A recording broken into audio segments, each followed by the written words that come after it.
വയനാട് ജില്ലയിലെ മേപ്പാടി മേഖലയിൽ ചൂരൽമലയിലും മുണ്ടക്കൈയിലും മറ്റുമുണ്ടായ ഉരുൾപൊട്ടലിലും മണ്ണിടിച്ചിലിലും ദുരിതമനുഭവിക്കുന്നവരെ ചേർത്ത് നിർത്തി കത്തോലിക്ക സഭ.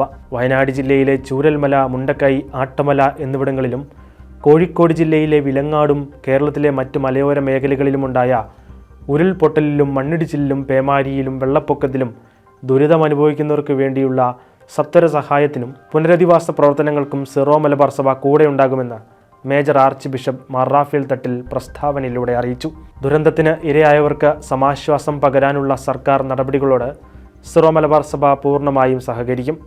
ദുരിതബാധിതർക്ക് ആവശ്യമായ ഭൗതിക സഹായങ്ങൾ എത്തിക്കുന്നതിനും ദുരിത മേഖലകളിലും ദുരിതാശ്വാസ ക്യാമ്പുകളിലും സന്നദ്ധ പ്രവർത്തനങ്ങൾ ചെയ്യുന്നതിനും നമുക്ക് ഔദാര്യപൂർവ്വം ഒന്നിച്ചു നിൽക്കാമെന്നും മേജർ ആർച്ച് ബിഷപ്പ് പ്രസ്താവനയിൽ അറിയിച്ചു.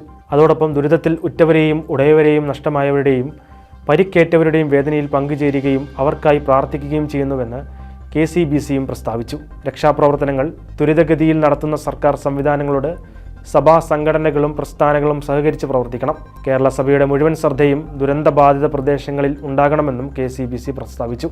ദുരന്തത്തിന് ഇരയായവർക്ക് സമാശ്വാസം പകരാനുള്ള സർക്കാർ നടപടികളോട് കേരള കത്തോലിക്ക മെത്രാൻ സമിതി പൂർണ്ണമായും സഹകരിക്കുന്നതായിരിക്കും.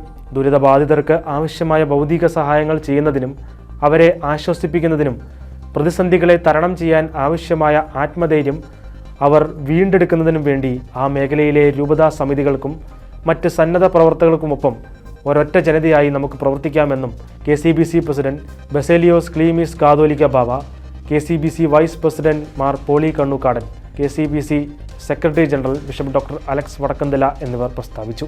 അതോടൊപ്പം മാനന്തവാടി, ബത്തേരി, കോഴിക്കോട് രൂപതകളും ദുരിതത്തിൽ അനുശോചനം രേഖപ്പെടുത്തിയതോടൊപ്പം സഹായവും വാഗ്ദാനം ചെയ്തിട്ടുണ്ട്.